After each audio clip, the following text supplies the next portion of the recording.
Hello everyone and welcome to the One Stop Co-op Shop. This is Colin and today we are going to play Project Elite, the 2.0 by Cool Mini or Not. Now this game has a bit of a special place for me because it is the first game I think I put on the channel 4 years ago now at this point. I think it was 2016. I played with my brother-in-law. And so in the spirit of this, I'm going to play this 3-player. My wife is going to join, and Bairnt also from Meet Me at the Table, and he joins our channel every once in a while, will also be here playing this with us. It's going to be a lot of fun. I cannot wait to show you guys the game. I find that this version is definitely a step up in most respects to the original game, and at the end I might talk a little bit about what I like better and what I don't. But for now, let's go ahead and set up the game, and then the next video we'll jump into the playthrough. Wish us luck though. Recording with 3 people will be a bit of a challenge, but I think I have an idea of how to do it. So the first step of setup is determining which side of the board you want to play with. There are 2 sides of the boards in the base game, and I should mention I have the full all-in Kickstarter version. I'm going to mostly be playing just with core sets items. I do have an additional enemy type that I'll be playing with, and one of the heroes that we're playing with is not in the base game. And then as well as there's some upgraded tokens that you won't have in the base game. So we've decided to play on the Abandoned Lab board. I like this board a lot. It gives you the walls, you have to move around through there, and then the aliens have a little more time to get to your base, because this is essentially a tower defense game where you're trying to defend, or I should say castle defense. You're trying to defend this area. If any one alien gets past there, we lose the game. But we also have objectives that we need to complete. After determining which board you're going to use, then you'll go ahead and choose your heroes. I'll be playing Voker for this game. This is the same as Momentum in the original game, where when I have a move symbol that's rolled on my dice, I can use that to move 2 spaces instead of 1.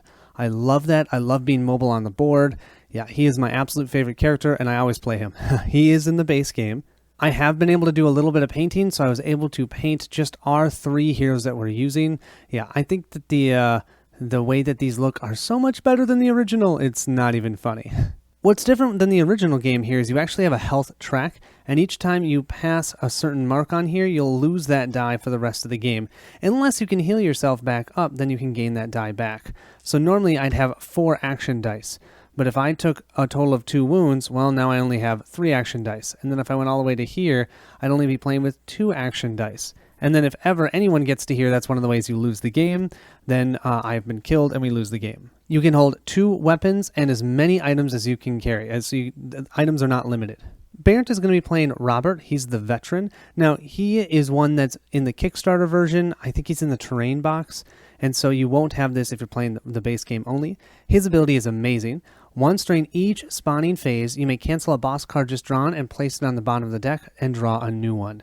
Super helpful, because in this game you have a boss deck and you always will draw 2 cards from it. Since we're going to be playing on the hard mode, we'll be drawing 2 cards from it each round. That's a little different from the original game as well.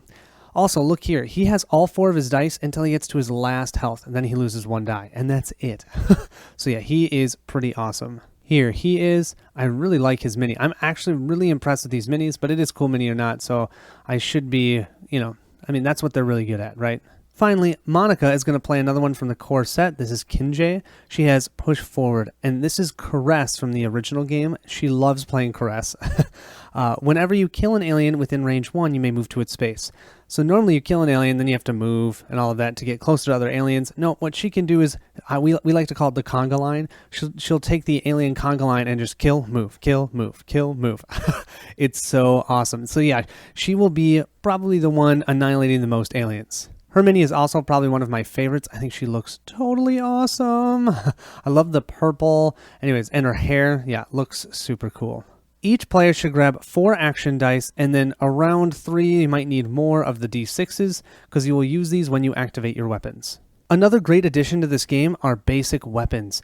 In the other game, you would just draw from the random search or weapon deck, and you could get a weapon that maybe wouldn't really fit you.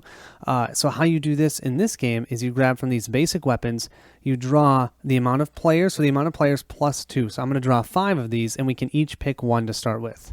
There's a bunch of information on these cards. This denotes what you need on your action die to activate it. So I need to roll a weapon symbol, a gun symbol, to be able to activate this weapon. It has a range of 2, and you roll 1 die and you hit on a 4 or higher. This one, it's only a range 1. You roll 2 dice, you hit on a 5 or higher. This one over here has a range of 2. You also, by the way, need 2 dice instead of 1 to activate this. So you have a range of 2, you roll 2 dice and hit on a 4+. And if you hit on both of those dice, you can take out 2 aliens. Super cool. This one's at a range 1, you roll 2 dice, hit on a 3+. This one's a range 3, you roll 3 dice, hit on a 5+. Ooh, I mean 3 dice though, but still. So talking with the team, Bairnt is going to take the Cyclone. So he will roll 1 die trying to hit a 4+. I'm going to take the Firestorm. I have range 1 then, but I'm trying to hit on a 5+ with 2 dice. And Monica likes the 2B gun here, rolling 2 dice, hitting on a 4+, range 2. Then what we'll do is we'll take these 2 and just simply discard them. Next, you want to grab your Swarm stat cards. There's a total of 3 in the base game, and I'm playing with the flyers from one of the expansions. I'll notate which one it is in the description below, which expansion it is that comes with that 4th base set. I highly recommend that because I like having the variety. So just so you guys can see, runners here, runners only, and I should say all these minions only have 1 health. So you kill them, they're off the table. These runners move a total of 3 every time they activate, and they only have 1 health. These biters move 2 every time they activate, and then they also have an ability that they roll 1 hit die for each hero within range 1. Then each hero suffers 1 damage on a 4+. So you don't want to be next to them when they activate. We then have the shooters here. They only move 1. They are slow, but they roll 1 hit die for each hero within range 3. Each hero suffers 1 damage on a 4+. So you either got to take them out or you got to get into hiding if you're around them. And then the flyers are super cool. Can only be attacked from an adjacent space, so you can't attack them from range. Instead of pushing other figures, so normally what happens, enemies, if they need to move and there's an enemy in front of them, they'll just push that enemy forward because you can only have 1 enemy per space, or I should say 1 character because that includes heroes. The flyers instead will jump over people, so they just always get themselves in front, and if they jump over a hero, you suffer 1 damage, and they move 2 spaces. To make your boss deck, you're going to grab your 8 boss cards and your 12 all-clear cards and shuffle them together. Now, if you play with any of the expansions, I'm not doing this now, but if I did, or I could go ahead and pick a random amount of 8 bosses. I could shuffle them all up and pick a random 8, and then slot them in with the all-clear 12 cards. Then shuffle that up and you're ready to go. You'll want to grab your 3 decks of cards that you'll shuffle at the beginning of each game. These search cards you can find at search locations on the board, like these ones. You can spend that type of die, a die with that magnifying glass, to search there if you're on the space or adjacent. I have also slotted in the watchtowers because I think the watchtowers are really cool. That's from the terrain box. So I have all of that in here. Then the alien tech, anyone who defeats a boss, so unlike the original game where the boss would drop an alien tech token on the ground, so you'd have to remember to do that, and you'd have to remember to move to that space. No, whoever kills the boss just gets to draw an alien tech card, either when they do that or at the end of the round. And then our spawn cards are how we're going to spawn our minions each round. Now I want to show you on these cards, because when we're playing in real time, I'm probably not going to zoom up on each one, so I want to show you here. Some of them have these symbols on them, and that means they immediately activate and then move. Some of them don't. So this biter, we would just place out 5 biters in any location that we want, 1, 2, or 3. This one, they come out at location 2, there's 2 of them, and then this means they activate immediately. If this was an enemy type that had an ability, so let's say biters, so let's say these were biters instead of runners, they would actually get to try and attack first. So if they would be placed on the board and they are adjacent to a hero, they would attack them. Then they would move, and their movement is 2. Well, runners is 3. But these guys wouldn't because they don't have that symbol. Just so you know, they did that really well. They totally fixed all the issues with the other ones that had that. You always know, okay, this means they activate right away. If that's not there, they don't activate. So yeah, I will go ahead and reshuffle this up, but wanted to show you that. Each round we'll be revealing 4 of those because we're playing on the hard mode. So normally you would just draw 1 per character or player, and then we'll draw +1 because we're playing on hard. Next, you'll want to pick what type of mission you want to play. In the base game, there's 5 different types, which is awesome because each one is going to feel very different. We've already played the exploration. We thought it was a little bit easy, so we're going to play the demolition for you guys. So this one, well, let me read you the flavor. HQ studied the proxy waves and found strategic points that are vital to the alien forces' maneuvers. If we blow them up, we might clear the area once and for all. We must plant charges and return back to base, or we will be caught in the demolition. So yeah, you're always going to have the goal of completing objectives and then running back to base, and you always have 8 rounds to do it. So our objective here is our explosives are set and need to be placed strategically to win the game. Demolition tokens must be placed and activated in the specific objective slots. So we have here setup. Each hero takes one of the 3 and one of the 4 demolition tokens. So they look like these.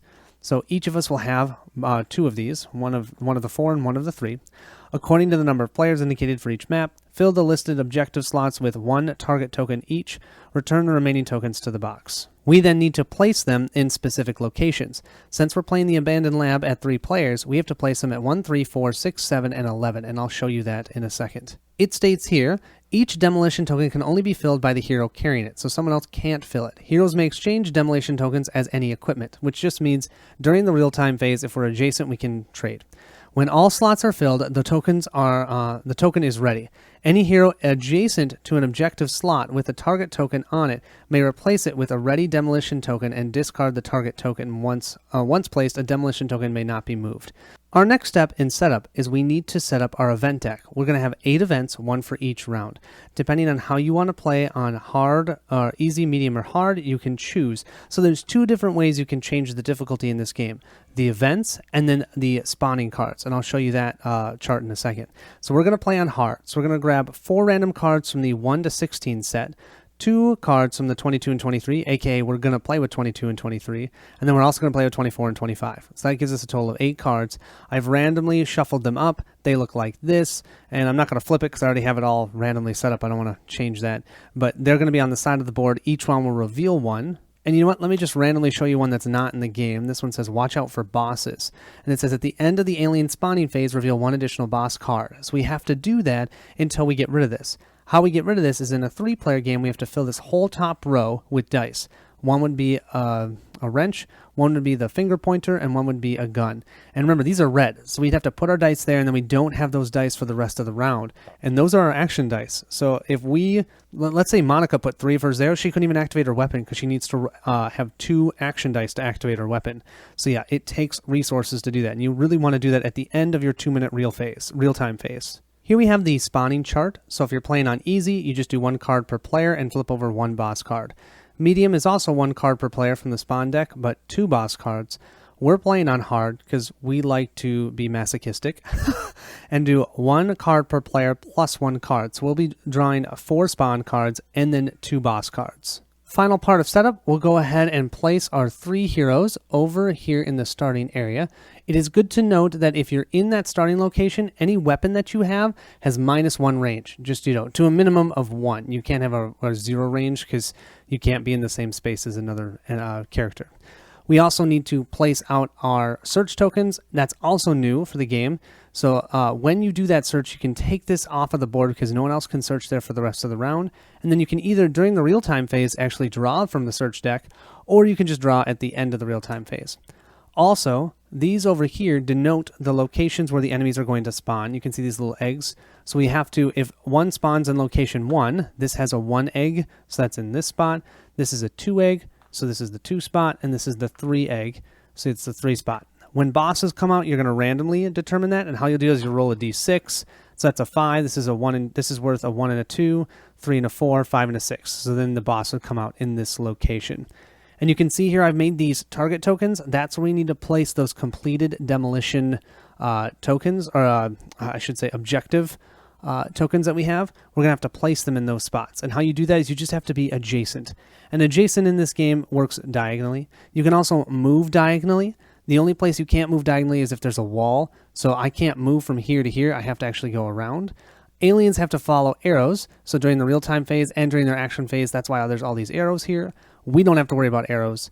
You also, their line of sight is kind of weird in this game. So let's say, for an example, I've got this guy here, and I am here, and you're supposed to go center to center. Technically, I'm going across this edge. That still has line of sight.